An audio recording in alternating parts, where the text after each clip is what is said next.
اعوذ باللہ من الشیطان الرجیم، بسم اللہ الرحمن الرحیم۔ شادی کے بعد ماں باپ کو ملنے کی فضیلت میں آپ کو ایک بات اور بتاتی ہوں۔ وہ کون سی بیٹی ہوگی جس کی شادی ہو اور واپس اپنے ماں باپ کو ملنے کے لیے نہ آئے؟ سبھی بیٹیاں آتی ہیں، سبھی بچیاں آتی ہیں، مگر نیت کیا ہوتی ہے؟ جی بس میں اپنی امی سے ملنے جا رہی ہوں، اللہ اللہ خیر صلی۔ یہ نیت نہیں ہوتی کہ اس عمل سے بھی اللہ تعالیٰ راضی ہوں گے۔ حدیث پاک میں آتا ہے کہ جس بچی کی شادی ہو جائے اور وہ اپنے ماں باپ کی زیارت کی نیت کر لے کہ میں اپنے ماں باپ سے ملنے جا رہی ہوں، اور خاوند سے اجازت لے کر جائے اور دل میں یہ ہو کہ اس عمل سے اللہ راضی ہوں گے، تو اللہ تعالیٰ ہر قدم پر اس کو 100 نیکیاں عطا فرما دیتے ہیں، 100 گناہ معاف کر دیتے ہیں، اور جنت میں 100 درجے بلند کر دیتے ہیں۔ اب بتائیے، ایک عورت، ایک بیٹی جو اپنے ماں باپ کی زیارت کے لیے اس نیت سے آ رہی ہے کہ اس عمل سے اللہ راضی ہوں گے، حدیث کا مفہوم ہے کہ ہر قدم اٹھانے پر اسے 100 نیکیاں ملیں گی، 100 گناہ معاف ہوں گے، اور جنت میں 100 درجے بلند کر دیے جائیں گے۔ حدیث پاک میں آتا ہے کہ اگر یہ ماں باپ کے پاس آئی اور ان کے چہرے پر اس نے عقیدت کی نظر ڈالی، محبت کی نظر ڈالی جو ماں باپ کو نصیب ہوتی ہے، تو اللہ تعالیٰ ہر نظر ڈالنے پر اس کو ایک حج یا عمرے کا ثواب عطا فرمائیں گے۔ صحابہ کرام رضی اللہ عنہم نے پوچھا، اے اللہ کے نبی صلی اللہ علیہ وسلم، جو آدمی اپنے ماں باپ کو بار بار محبت اور عقیدت کی نظر سے دیکھیں؟ اللہ کے نبی نے فرمایا، جتنی بار دیکھیں گے اتنی بار حج یا عمرے کا ثواب عطا کیا جائے گا۔ یہ باتیں ہمیں معلوم نہیں ہوتی، اس لیے ہم ان کے اجر و ثواب سے محروم رہ جاتے ہیں۔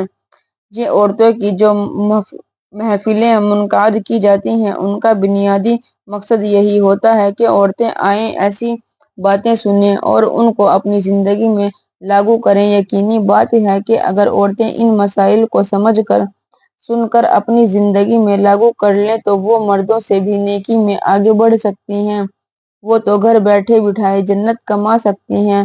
تو ایسی محفلوں میں آنا اسی لیے اہم ہوا کرتا ہے۔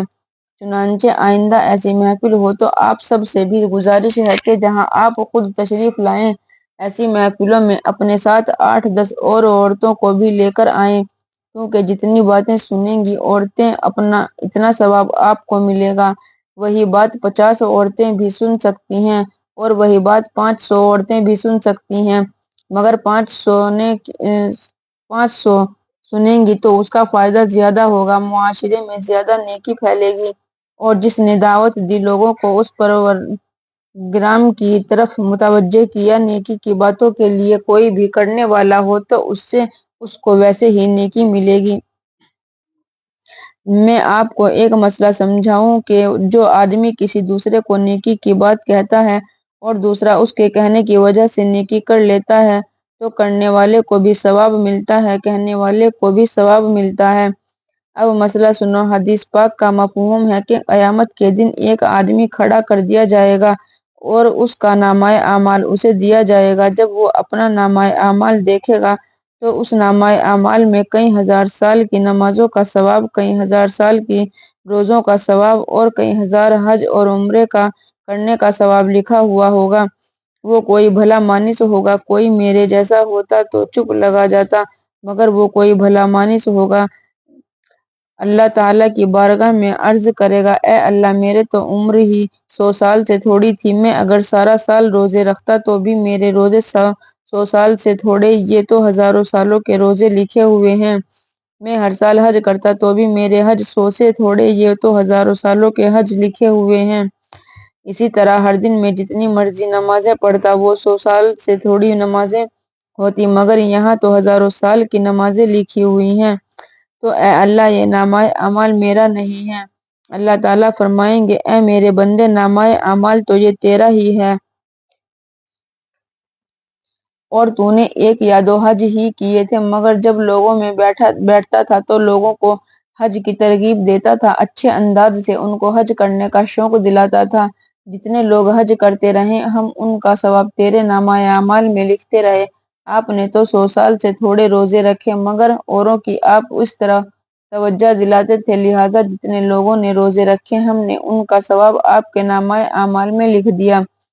یہ کتنی سعادت کی بات ہے کہ انسان کی اپنی زندگی تو 100 سال سے تھوڑی تھی، لیکن جب وہ قوت ہوا تو قیامت کے دن اس کے نامۂ اعمال میں ہزاروں سالوں کے حج، ہزاروں سالوں کی نمازیں اور ہزاروں قرآن پاک پڑھنے کی تلاوت لکھی جائے گی۔ اس لیے ہر مرد اور عورت کو چاہیے کہ وہ معاشرے میں دوسروں کے ساتھ نیکی کی گفتگو کرے۔